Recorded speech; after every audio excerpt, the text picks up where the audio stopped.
नमस्कार, आप सभी को एसएससी एमटीएस का नोटिफिकेशन आ चुका है। मैं वेट कर रहा था कि कब से फॉर्म डाले जाएंगे, तो 18 जनवरी से इसके फॉर्म डलने लग रहे हैं और पूरा एक महीने आपको फॉर्म डालने के लिए मिलेगा। 18 जनवरी से लेकर के 17 फरवरी तक आपके फॉर्म डलेंगे, पूरे एक महीने ये फॉर्म भरेंगे।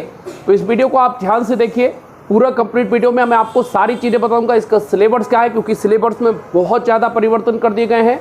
एज लिमिट क्या है, एजुकेशन क्वालिफिकेशन क्या है, फॉर्म कब तक डलने हैं, ये सारा मैं बता चुका हूँ। इसके अलावा एग्ज़ाम डेट कब होगी, इसके अलावा फीस क्या लगेगी, आप जब फॉर्म भरने जाएंगे किस किस को फीस लगेगी, किसको नहीं लगेगी, तो तमाम तरह के क्वेश्चन आपको इस वीडियो में मिल जाएंगे। इसके बाद आपको कोई भी वीडियो देखने की ज़रूरत नहीं है।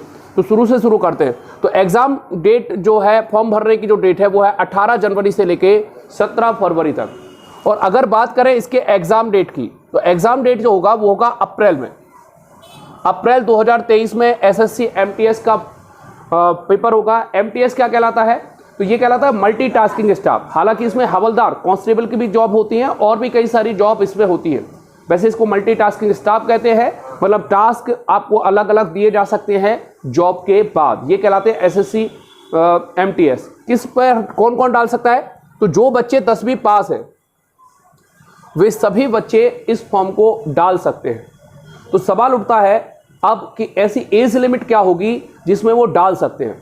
तो 18 से लेकर 25 साल तक के व्यक्ति, और कुछ पोस्टों में 18 से लेकर 27 साल, मैक्सिमम जो पोस्ट हैं 18 से लेकर 25 साल है। खासतौर से हवलदार या एमटीएस की बात करें, कुछ एक पोस्ट हैं जो 18 से 27 साल तक हैं।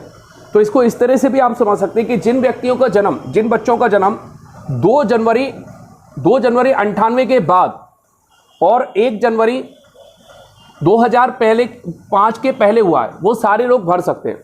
क्योंकि जो एज की कैलकुलेशन होगी वो 1/1/23 से की जाएगी। इस तारीख को आपको 18 साल का हो जाना है। तो इनके बीच यदि आपका डेट ऑफ बर्थ है तो आपका जो है आप फॉर्म भर सकते हैं। इसके अलावा बात करें अब वेरी इंपॉर्टेंट, क्योंकि सिलेबस पूरी तरह से बदल दिया गया है। तो सिलेबस क्या है वो समझते जरा। सिलेबस की अगर हम बात करें तो इस बार इन्हें सेशन 1 और सेशन 2 कहा है। सेशन 1 में क्या आएगा, सेशन फर्स्ट की अगर हम बात करें तो इसमें आएगा मैथ्स और रीजनिंग। ये सेशन 1 में रहेगा, जिसमें 20 क्वेश्चन होंगे 60 नंबर के। दोनों के 20-20 क्वेश्चन होंगे 60 नंबर के, और समय मिलेगा 45 मिनट।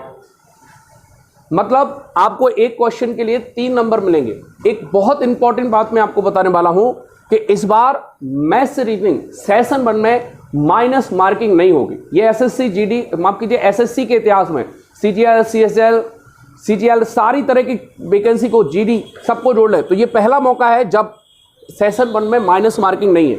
अब आते हैं सेशन 2 में। तो सेशन 2 में क्या क्या है, सबसे पहले जनरल अवेयरनेस और इंग्लिश। तो इसके लिए जो पैरामीटर है 25 क्वेश्चन रहेंगे, 25-25 क्वेश्चन, और ये भी एक क्वेश्चन 3 नंबर का रहेगा, और इसके लिए भी 45 मिनट रहेंगे। लेकिन सेशन 2 में माइनस मार्किंग रहेगी, और 1-2 नंबर की नहीं, 1/3 माइनस मार्किंग रहेगी। मतलब 3 क्वेश्चन अगर आपके गलत होते हैं तो एक सही क्वेश्चन का नंबर आपका कट जाएगा। इतनी ज़्यादा माइनस मार्किंग होगी जनरल अवेयरनेस और इंग्लिश में।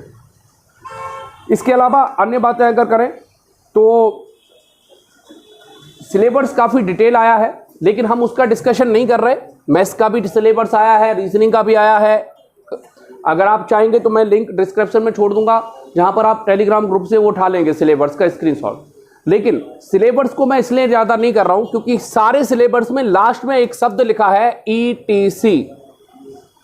ETC क्या लिखा है, ETC। तो ETC मतलब होता है कुछ भी। तो मेरा हम्बल रिक्वेस्ट है कि आप शुरू से पढ़े, उन टॉपिक पर ना जाए, क्योंकि आप ऐसा नहीं कह सकते ये आउट ऑफ सिलेबस आ गया। लेना आपको पूरी मैथ्स पढ़नी होगी, पूरी रीजनिंग पढ़नी होगी। जनरल अवेयरनेस में आपका करंट अफेयर आ जाता है, हिस्ट्री आ जाता है, पॉलिटिक्स आ जाता है ना, इकोनॉमिक्स आ जाता है, सारे सब्जेक्ट जीके कंप्लीट आ जाता है जनरल अवेयरनेस। और इंग्लिश आप जानते ही हैं। तो आप किसी में भी ये नहीं कह सकते आउट ऑफ सिलेबस आ गया। तो बेहतर होगा कि उस सिलेबस पर आप ज़्यादा ना जाएं, हालांकि टॉपिक वाइज सिलेबस है। अब हवलदार 3 पोस्टें जो हैं, हवलदार CBIC और CBN, इन 3 पोस्टों पर फिजिकल होगा, बाकी कोई भी पोस्ट पर फिजिकल नहीं होगा। तो समझते हैं फिजिकल में क्या है।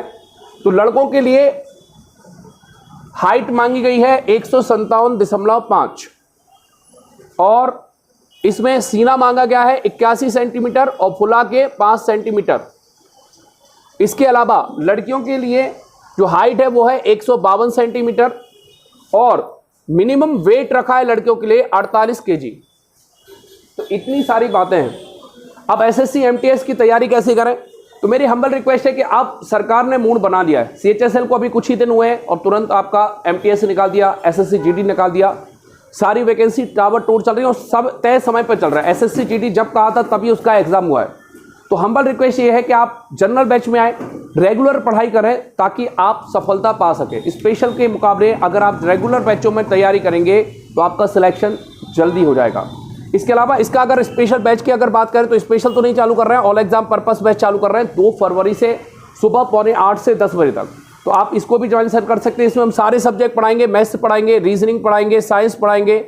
ठीक है, साइंस काफ़ी ज़्यादा आती है एमटीएस में, तो साइंस पढ़ाने लग रहे होंगे। तो ये तीनों विषय होंगे 7:45 से 10 बजे तक। उम्मीद है आप सारी चीज़ें समझ गए होंगे। इसके अलावा भी यदि आपके कोई भी क्वेश्चन हो तो नीचे कमेंट बॉक्स में ज़रूर लिखें। Thank you for watching, great day.